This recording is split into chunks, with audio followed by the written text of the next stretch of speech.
In our next segment of Paranormal Interview, we will be interviewing a first responder, a paramedic, working the quiet streets of Los Angeles, responding to emergency calls, helping those in dire need. His account of where he started his job in an old building. There is an evil entity, a shadow, something lurking in the dark, haunting him before he starts his patrols.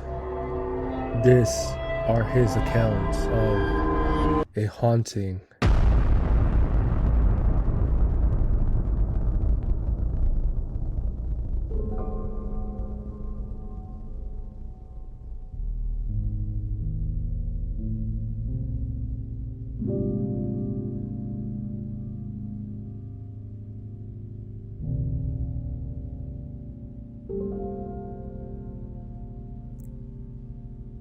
Paranormal interviews contain serious and often distressing events and is not intended for all audiences. Listener discretion is advised.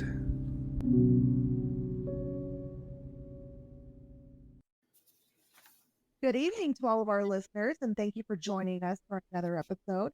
I am Leilani, and this is my husband, Frank. Hey. And with us today is David.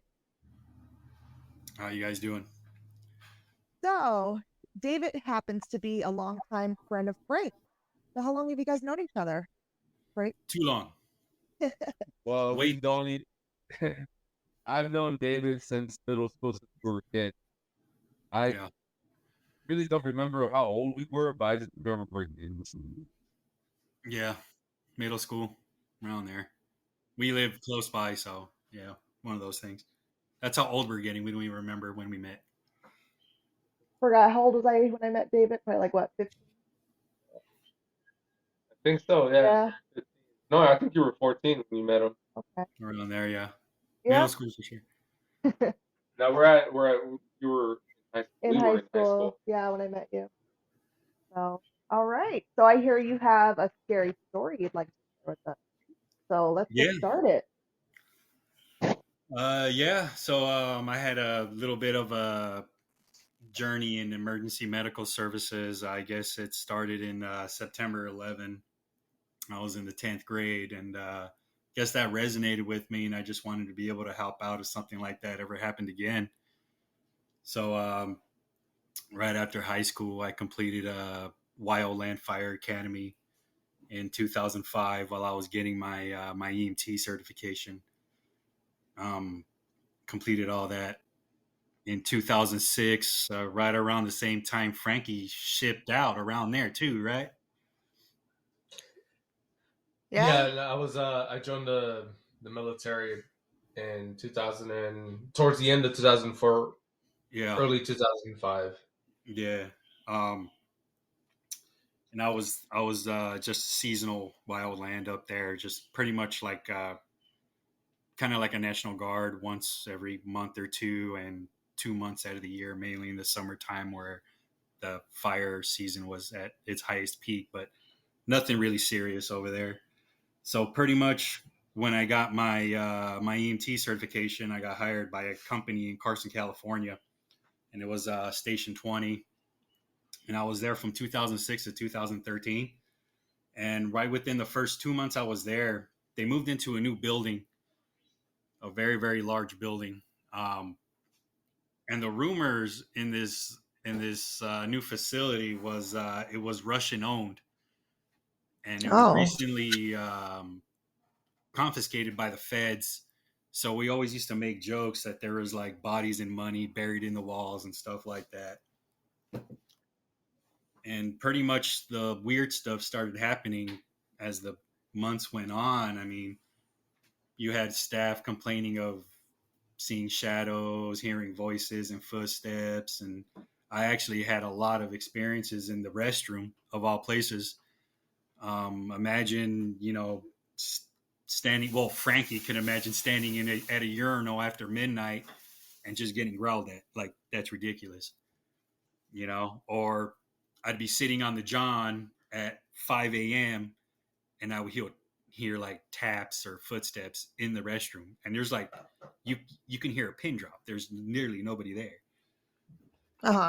And in that same restroom, a friend of mine, he said he got pushed in the back while using the urinal as well. And He got pushed? Yeah, he got like shoved in the back. And we had a janitor, a Cuban guy. He used to handle our supplies. And sometimes he would stay late at night buffing the floors.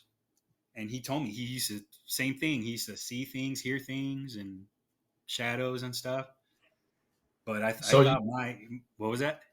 So you were already a paramedic? Yeah, I was already in. I was already in by this time. I was a couple years in at this time, actually. So did you guys require any training? Like, was it like a boot camp for you guys, or is it just nothing but school? The fire academy was. That was full blown academy, boot camp, and all that stuff. Full gear, turnouts, all that. And the EMT certification is just it's like a year process. It's like a crash course, emergency medical training with lecture and lab, and then a state exam, pretty much. It's not enough. It's not enough. They tell you 70% of what you're going to learn on the field anyways. They're going to throw you into the fire, and we backed up Compton and Downey Fire, so it is what it is. I seen it all 10 times over. I bet that must have been very traumatic, or how would I say this? Mentally challenging. Yeah, mentally challenging. Yeah, it was. It was. I mean, some of the problems I've had is like I've spoken to Frank personally about it, and he's probably one of the only people who actually understands or seen some of the similar things that I've seen. So that I would say Frank has helped me out in that, and hopefully I can say I helped him out in two of those situations at least. But a lot of people don't understand what that type of work is and what it does to you, especially in the long run. No, yeah, I definitely understand that. This building that you were talking about, do you have any specifics about it, when it was built, or who previously owned it? Was it really Russian owned? It was like a communications building. They had like satellites on top, and if you actually look it up, you can still see the basis for it. So it was either like a television station, satellite, or radio station. I don't know, but it was an actual like industrialized facility. Wow. Yeah, it was no joke. And it was owned by the city of Carson now, or during that time. Yeah. They took it over. Okay. Yeah. All right. So, sorry, telling us about your first experiences, or the first time you heard an actual experience from someone who actually saw this entity or this dark shadow. Well, actually, the main entity was probably me. Well, it was on a 4th of July in 2011. And I was there a little bit early. And I was talking to one of the earlier crews. And right around the time they had to go in and grab their gear, I was just hanging out in the lobby. It being a holiday, super short staff. I'm reading all the BS stuff from HR on the wall. And there's like a lunchroom to my left. I can't look in there, but that's where it is. And out of the corner of my eye, I see these little hands grip the door frame, and this like dark gray face peeks out and stares at me. This thing it was like a head with a face, but with zero facial features. And like my heart sank down on my stomach. I was just like, oh, yeah, that just happened. And then I kind of could you see any eyes looking back at you? No eyes. It was like Play-Doh, like crumbled up balled up Play-Doh, dark and dirty, and it's just, oh, dude. I like told myself I need to get out of here. So I kind of like made my way towards the door, passing by the lunch area, pitch black, can't see nothing. And mind you, it is a holiday, so all the lights are off, even in the lobby. But the only light is coming in from outside. But it's like 6:30, so there's really not much light. I go out and I'm just like, wow. I kind of just try to internalize it. Was like, yep, that happened. crazy. I didn't really say anything to the guy I was working with that day. I didn't know him that well, so I kind of just kept it to myself. Oh my gosh, And I can't imagine seeing that. yeah, So you spent the whole day trying to process what you just of course. saw. Oh yeah, I'd never seen anything like that before, and I was always into like the paranormal stuff. And Yeah. I read some books from John Zaffis, and he actually refers to those things as grays. They're not on this side or the other. They're kind of in between. They're kind of like pranksters and stuff, which makes sense. And Haven't we heard that term before? Oh, sorry to cut you off there, no, dude. it's I cool. think we've heard this from other Yeah, people before. yeah. But keep going. So the following day, I spoke to one of my supervisors, and I told him, I was like, "Hey, I saw this. Like, what do you think?" And he's just like, "Well, dude, like." He was excited. He was just like, "Well, let's go see if we caught it on camera, right?" So we go into the supervisor office and we start looking at the cameras, and nothing, nothing came out, and they literally made fun of me nonstop for like 2 weeks. 2 weeks. Oh It was like wow. the ass end of a joke, and everybody who literally had an experience wouldn't even say anything because of all the ridicule I was getting. They would kind of be like, yeah, that's crazy," and they would just Homer Simpson back into the bushes. They want to know part of it. And there was one day when like the same janitor who was there all day, sometimes nights, and he'd be one of the guys laughing at me. They'd be 3 or 4 guys, and I would look at him and I'd be like, "Tell them, deal it. You've seen it too." And he'd just be like, "No, man, I don't know what you're talking about. I don't know what you're talking about." I'm just like, "Damn, dude, threw me under the bus and popped the tires. Yeah. Completely threw me under the bus." And then like fast forward like a week from that, I'm not having a good day.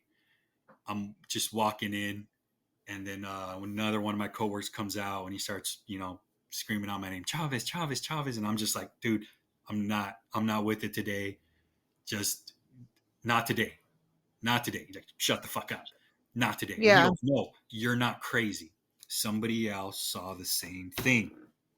And I'm just like, "Okay, I'm listening." He goes, "Talk to Patty." I'm like, "Okay." I find out who Patty is. She's the main medical biller. Turns out she was she kind of stayed late a couple days before to finalize the books for or just to catch up on the books or whatever. And she says she was the last one out, and she was Uh-huh. going to the lunch area to get her dishes.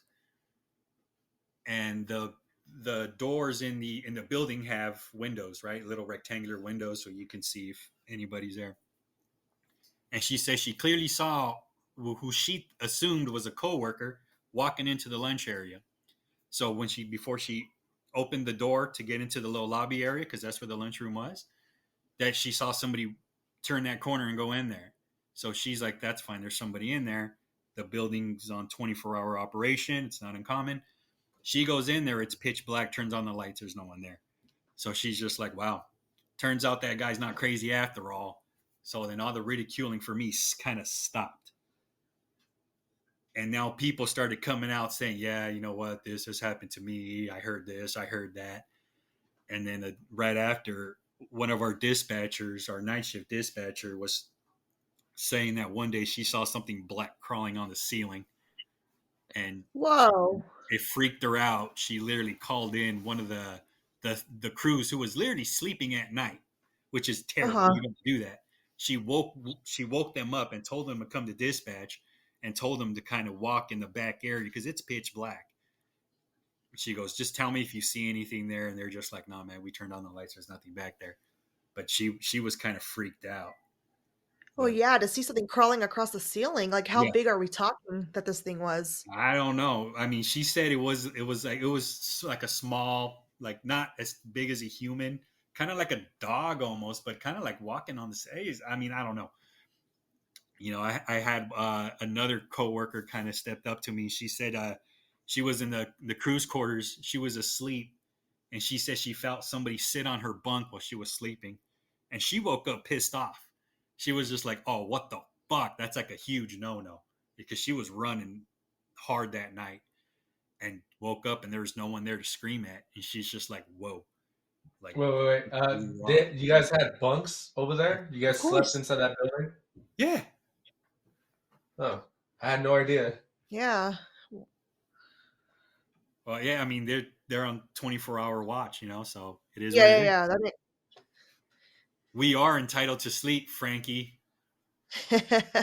Well, I was just thinking after you guys' shift, you guys just clock out and go home to go to sleep. I didn't know you guys had to stay. You guys are 24 pretty much the same, like firefighters and fire and rescue. Hours. Yeah, 24 All hours. right. So that kind of eased everything down, and I believe everybody, or not everybody, I believe everybody knows somebody who's had an experience, but the majority of people, I believe, have witnessed something, but they're just afraid of being ridiculed. And that's what I believe. The thing that got me was that nobody kind of wanted to help me because they saw my name getting dragged through the mud, so to speak, which kind of so sucks. did anybody ever eventually like apologize to you? I mean, because that's kind of harsh to treat people like that. No, man, no, not really. They just kind of stopped and moved on with their lives. So now I was just kind of like, well, fuck you guys. Yeah. So did you have any more experiences in that building? Other than kind of like the little shadows and stuff and the noises and the taps.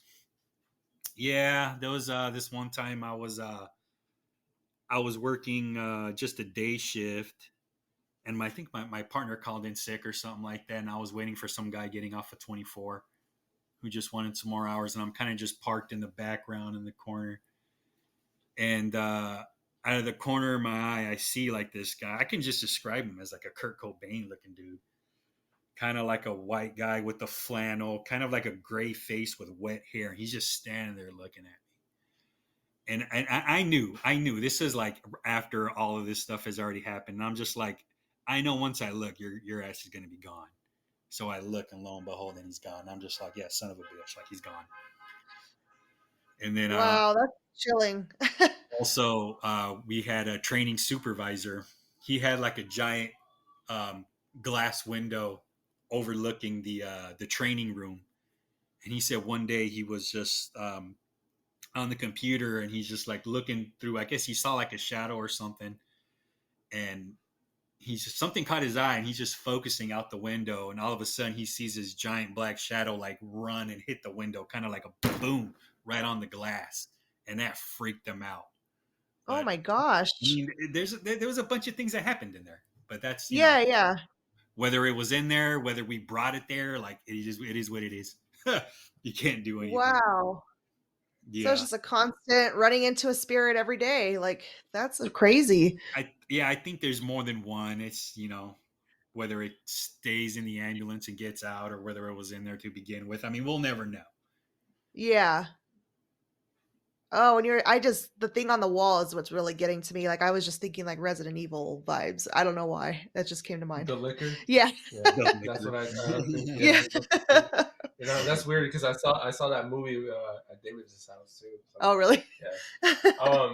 David, so you don't work there anymore? Why did you stop working there? I left in 2013. I actually got fired. Funny story.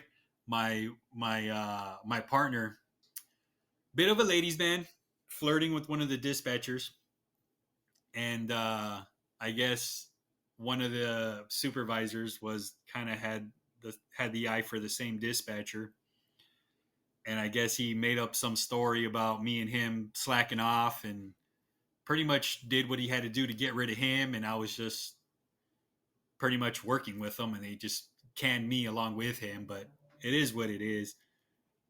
That line of work, as long as you got experience, you can get picked up anywhere. That's how that line of work is. Mm-hmm. Yeah, you see. Well, that's unfortunate. If you pay attention to the ambulances driving around, you can count a bunch of them, especially in the main major cities. You'll see ambulances everywhere. So I mean, it is what it is. Well, it sounds like you were kind of happy to leave that place the building, especially. That line of work is like it's so terrible, but it's one of those things that someone has to do it. You have to want to Mhm. do a job like that.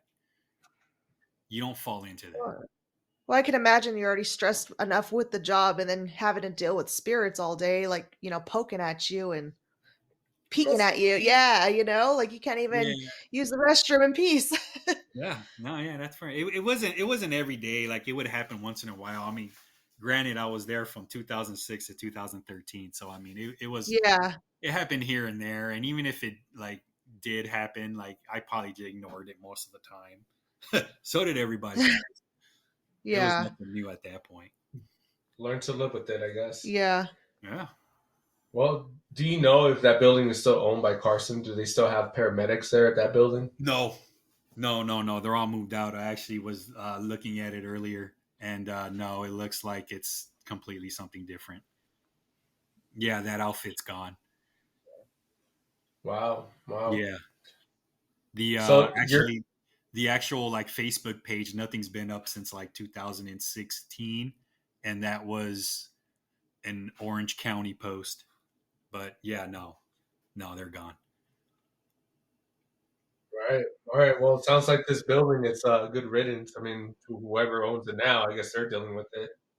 Yeah, we left everything there. Hopefully, I didn't bring nothing with me, so hopefully I left everything there Yeah. along with the bad memories, so that can stay there too. Yeah. All right. Well, sounds like a pretty terrifying story, to be honest. But those entities, those things that you saw, did you ever feel like you were being watched, or did you ever feel like being frozen, or they were Oh trying to yeah, take over your body? that time, yeah, for sure. But you always feel watched in those buildings. Always. You get used to those feelings. You get used to that. I mean, not only that, Yeah. we're mainly not there, especially during the day. I mean, especially that time, and you're talking about like in Compton. I mean, some of those summers were like they used to call them deployments. That's how many we would literally get like 3 or 4 shootings a week. Something like, and that's just me. That's not including everybody else. That's just me. So it was pretty busy. It was a busy place. Wow. Wow. All right. Uh-huh. All right. Well, it sounds like a pretty good story. We're gonna cut it short here, but is there anything else you want to add, David, before we get off? No, I'm just glad we did this over audio because I don't have a face for video, so that came out okay. Yeah. I can't imagine like the hands and the faceless thing looking like that's really creepy. I will never forget that in my life. No. Yeah. Oh, I can imagine that's glued in your brain. Like, Yeah. Imprinted, yeah. I would Yeah. say. Yeah, it's the stuff that you had to deal with. Doing what you did out there in the city of Los Angeles. The constant shootings, trying to save people, seeing all those gruesome deaths, or trying to prevent them. I would say, and coming back to that place and seeing those. Yeah. I don't know. Do you believe that they were evil? They had evil intent.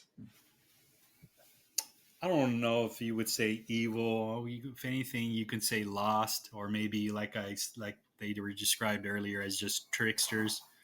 But hopefully they're not lost. I guess I would rather have something negative than something stuck. I guess that's per me personally. No, all right. Well, Mm, thanks a lot, David, for joining our podcast and telling your story. I mean, yeah. it's been quite an experience. But one more thing I wanted to add was you have other stories as well, right? Yeah. Well, you don't have to say it here and now, but if those stories ever you do want to come back to the podcast and tell those stories, I know you have more than one, right? Yes, I do. Yeah. Well, it's up to you if you want to come back and tell it. Yeah, I'll for let, sure. I'll let you make the choice. But yeah, well, thanks so much for joining us. We'll be in contact, and I'll let you know, or All you right. can let me know whenever you want. Yeah, we'll work on something in the future for sure. Yeah, and just make sure you tell your parents to say hi, and I All wish right. them well, and tell Same your here. kids the same thing. Same here. All right, man. Thank you. Thanks for the opportunity. Yeah. All right, David, thank you. Okay. All right. Well, we just heard from my friend David. He was telling his story about his paramedic story about that building in Carson. Quite honestly, that was a very scary story, to be honest. He goes through a lot. He went through a lot back in those days. He doesn't do that anymore, but imagining something like that, experience something like that, and having to deal with the stuff that he was doing at that time, very traumatic. Since we have so much time right now, we wanted to tell our own stories about ourselves, what we experienced when we were kids, or when you and I were married. So Um, we'll start off with you. yeah, I could start off with a story when I was about 8 or 9 years old. So I lived in San Pedro, California. Um, I remember my older brothers, they were playing with the Ouija board, and I don't like messing with that. So, anyways, there I was a younger sister, so they just decided to mess with me and, act like a spirit was talking to me and saying it was going to come get me. Um, so I don't know if like they actually did communicate with anybody, but I remember that night, there was like a shadow just standing over me with red eyes. I just remember he was tall, just a dark shadow, bright red eyes. And so I just put the covers over my head because I didn't want to deal with it, or interact with it. Um, and then another time, back in the 90s, there was like this old rocking horse with springs on it. I just remember one time it was bouncing by itself, and that scared the crap out of me. So I never touched that thing again. So, I remember those horses. You showed me a picture earlier about them. A few of my cousins used to own those, but weren't those finicky? Didn't like any vibration around the house or anything like that will set it off? no, if it took like a lot of weight for it to actually move. Hmm. So, I don't know. It was moving by itself, and I just remember the springs on those things were very loud, like an old mattress. So I just remember hearing that, and nobody else was in the room, so it was really weird. And this is your apartment back in Summerland? Yeah, the apartment that me and my family grew up in. Um, but my parents got divorced, and eventually I moved out of that apartment into a different one. Well, So I used to sneak over to your apartment when your dad was at work. Remember that? yeah, Yeah, good times. I used to live all the yeah, way on 14th Street, so that was like miles away. I would say probably like 3 to 5 miles away. yeah. It's a lot for a 15-year-old to walk. Yeah. All right. Well, fast forward us being married, having our first two kids, and we moved into our first apartment in San Pedro. Uh, let me see, from 2009. No, was it 2008? Our Our first very first, apartment in yeah. 2008. Yeah, And then after you were pregnant with our second son, we moved to another apartment that was like across the street from a church. yes. And then I Am I ended up, allowed? Am I yeah. allowed to say what street it was on? No, yeah, that's fine. Seventh and Myler. Yeah. So we had 3 kids in that apartment. We were there for a while. With that apartment living across the street from the church, they held lots of funerals. And we would always get like weird noises all the time. Like, I don't know. Do you remember anything from that apartment, or was it just I me? remember Frankie talking to something or someone. You remember that? Yeah. So our oldest son, he was about 3 years old, maybe 4.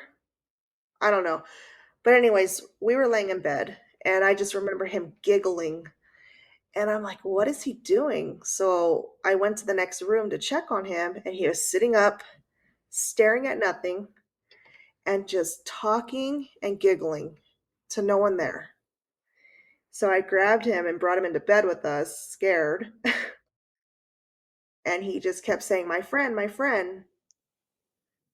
I remember that. I do remember that, and I remember we heard footsteps, like someone was walking by, and you freaked Yeah, out, and I was freaked out, and I looked all over our apartment and didn't see anyone. I think it was just us at the time.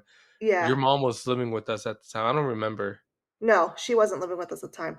Um, Later on, some of my brothers moved in, and he used to party, go out late at night. Fast forward. Um, I was like, whatever, see you when you get home. I remember hearing footsteps in the hallway, and I was like, oh, he must be home. So I opened up the door to, like, hey, how's it going? How was your night? And no one was there. So you can hear the steps and no one's there. Like, that freaked me out. So it was things like that. We would just hear random noises. No, yeah, I remember that. The church, like you said, they used to have a lot of viewings, a lot of awakenings, or what do you call those when people pass away and they had say The their last viewings. goodbyes? The Yeah. viewings, yeah, across the street from us, and there used to be a lot of them. Like we lost count how many we saw, but thinking about it now, maybe the spirits of the ones that were deceased passing away part went through our apartment as like a portal. Maybe I don't know. That's what I'm guessing. What do you think? Yeah. Who knows? But it just happened so many times that, just hearing footsteps, hearing noises in the kitchen. The kitchen window oversaw the church, so that's how close we were. But yeah, that that apartment was pretty scary. It was home for a long time for us. Yeah, Either it way, was yeah, we home. experienced I would say probably like 10% of the time since we were living there, we experienced something paranormal. It wasn't all the time. It was little things here and there, but the one that really got us was our son talking to something. So, Yeah, I do remember that. All right, well, the only thing I could say that I've experienced as paranormal was when I was in Iraq. You know this story. I told you this story many times. So I was out there. I was in on a convoy, and my convoy, my truck was blown up by an IED. It got flipped over. Um, I fortunately survived, unlike the other passengers that were inside the truck. I was pulled out. I had a very severe concussion. So you know this story because I've mhm. told you this before, but for our listeners, I'm gonna just tell them like I'm telling you for the first time. So when it happened, I just went blank, and apparently my concussion, my brain was swollen, so they had to give me medicine, give me like what do you call it, like a semi induced coma, just for my swelling to go down just a little bit. So I remember dreaming like I was flying through the clouds, and I was just flying, and all of a sudden I'm coming down, like not like a meteor, not like a jet plane, but I'm just flying down. I can see like land, mountains, it looked like the desert. I go to a ranch.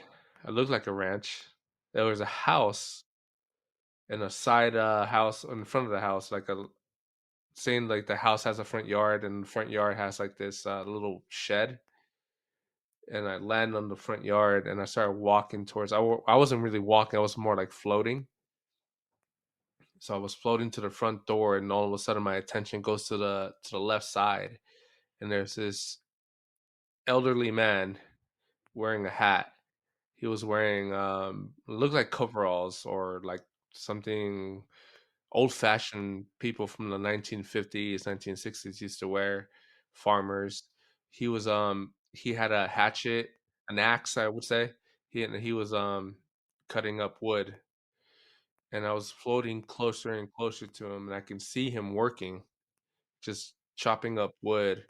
There's chickens, and I could see like grass, and I could see what do you call it, like goats or whatever.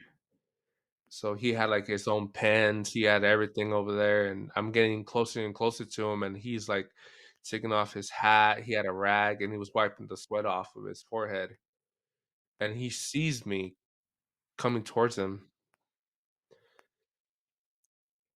and I just remember him looking at me, and I'm like getting closer and closer, but I'm not scared. It's like I recognize this man. Well, it turns out he is my grandfather. He is my mother's father. I never met him. He had passed away before I was born. The only person that probably met him was my older sister. Anyways, I'm floating closer to him, and I can see him saying something. I can see him moving his mouth, and I think he was talking to me. And when I got close enough, he said everything in Spanish, so I'm gonna say it in English. He pretty much yelled at me saying like, "Hey, what are you doing here? It's not time for you yet. You need to wake up now." But he said it in such a like he said it, "¿Qué andas haciendo aquí? Tienes que levantarte, cabrón." That means pretty much what I just said. And I remember waking up at the hospital, at the naval hospital in Iraq, and the Navy doctors were telling me like, "Hey, you survived an IED blast. Your head is very swollen. Your brain's very swollen. You're gonna be fine. You just need to take it really, really slow." Because my head was pounding so bad, and I couldn't process what I just had seen or what I just dreamt. But when I got home, I told her that story, and I told that story to my mom, and she said that that was my grandfather, that was him waking me up. But like, I remember the day you told your mom, she just started crying. Like, I, because I had no intentions to make my mom cry. I I just told know, her but everything. she just I'm couldn't believe how you described the place she grew up on, like She without was her even born telling. there, yeah. Yeah. I only been there once, and I was just a baby. I was probably like 3 years old. There's a picture of me in diapers. Remember that picture? Yes. So there's no way for me to remember that, and I don't remember any of that. But I've only seen pictures of my grandfather. Back in like in the 1960s, everything was black and white. But the way I described it is the picture only shows his shoulders and his head. It doesn't show his full physique, his whole figure. And the way I described to my mom, she told that to my aunts and my uncles, and they're all like, "Yep, that was your grandfather. He woke you up."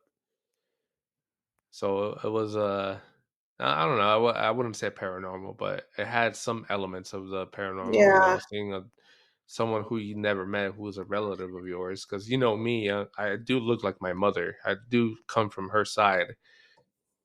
So, Yeah. It's still a chilling story though, and obviously I'm glad you woke up. oh yeah, yeah. It was just a bad headache after that, though. When I woke up. Oh yeah. So, can you think about any other stories that we had?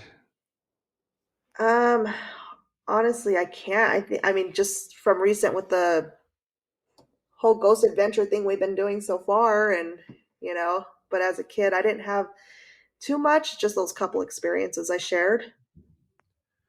No, yeah, yeah. Well, that's the only thing I can share. I mean, there's another story, but I don't know if you want me to tell it. Go for it. I told two, so So I had my dad bought this house in 2000. And I remember when we first bought it, we had to do a lot of work on it. And my dad, he did everything himself. So me and my older brother Lewis, we used to go to that house before we moved everyone in there, and we had to fix it up. We ripped off the carpets, we knocked down a few walls. Anyways, after a while, my sister was, I didn't know she was being haunted. but she wasn't the only one. It was me and my older brother in that room that we built in the backyard. So that room, it used to be like a tool shed, and we converted it into our own room. We put drywall up and windows and everything. Well, anyways, I guess there was dark entities in there, something dark. I guess they used to like take control of me, and I never knew this until you told me something. So Yeah. after my second deployment, when I came back home, um, you and I were sleeping in bed in my room, in that room, and apparently, can you tell this your side of the story? I just remember hearing you like mumble, and I kind of like sat up, like, what's going on, you know? You had just got back from war, so I figured you were having nightmares, but all of a sudden you just like sounded like this dark demon and just grabbed me and like held me down. And then you were saying something like you couldn't make the words clear. It was almost like another language. And I just kept saying, Frank, wake up, Frank, wake up. And after you just like kind of stared at me, deep breathing, you just stopped and rolled over. And I was just like, what the fuck just happened? And I just sat there all night, like, what the hell? And you had no memory whatsoever of it. And like, I really to this day believe that something took over you. Well, I've I just barely found this out. Like what, a few weeks ago? Yeah? Yeah. I mean, I don't know. I don't think it was trauma from me being out there. I No. mean, when my sister, she went through and she had sleep paralysis, And I also experienced sleep paralysis in that same exact room. So that was, something I believe was in that house. and my sister was in the other room. Yeah. So yeah, I think there was something wrong with that house. Yep. Yeah, I don't remember ever doing that to you in that room. Yeah. I mean, I wasn't hurt, thankfully, but like, it just, hearing you speak another language was very chilling. But I don't know. It was crazy.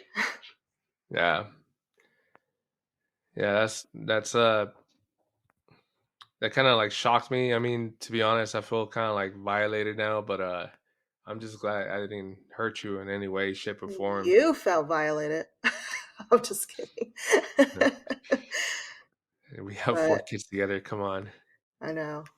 But that probably was like the most chilling story, I would say, because, like middle of the night, your loved one's just holding you down and saying something you don't understand. And it's just, yeah, that was crazy. You think your dad's gonna get mad at me for saying that I used to sneak over to your guys' place? Eh, he'll get over We it. weren't doing anything. We are just kissing. Yeah. Yeah, being young and dumb, Don't say that,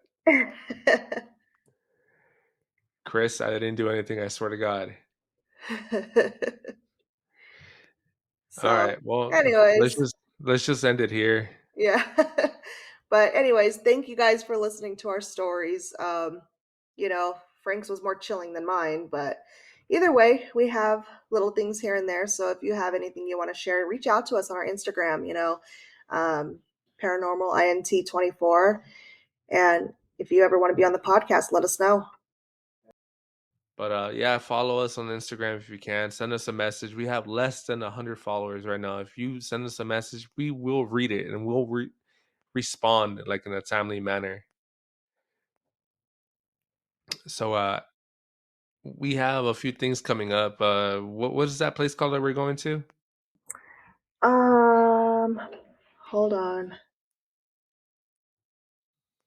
I think it was Camp Floyd. It's in Fairfield, right? Yes. So we got that coming up, and then we have the cemetery somewhere up Yeah. north, Camp and we're Floyd is what's it called? supposed to be like a cemetery and campgrounds from like, what was it, the Civil War and stuff like that. There's supposed to be a lot of ghost sightings. And then the other event we have coming up in October, that's going to be in an actual cemetery. So that's going to be fun. It's supposed to be one of the most haunted places out here in Utah. So yeah. Yeah, hopefully you don't get scratched again, or me, but we'll see. You know, there's a lot of paranormal investigators that don't get scratched. Like they say, like 90% of them don't get scratched. How the hell I go to my first one and I get scratched? Well, I don't know. That's, you know, it happens, I guess, but hopefully it doesn't happen again. Because yeah, that was pretty scary for you. I can imagine. I wasn't there, unfortunately, but Well, there was a lot of people there, so I wasn't really that scared. I just thought to myself, I should not be the only one. I was the only one. they just love to mess with you. Well, Whiskey's been scratched before, so he knows he's been through that. I mean, I don't want to get scratched again, to be honest. Yeah. What do you expect from our little investigation in the fort and the cemetery? I mean, I'm hoping to see or hear something. Um, you know, I know we're not going to actually see a ghost, but, I want to, experience some noises. No, I actually want to see a ghost. I actually want to see one. But all right, well, we'll just end it here.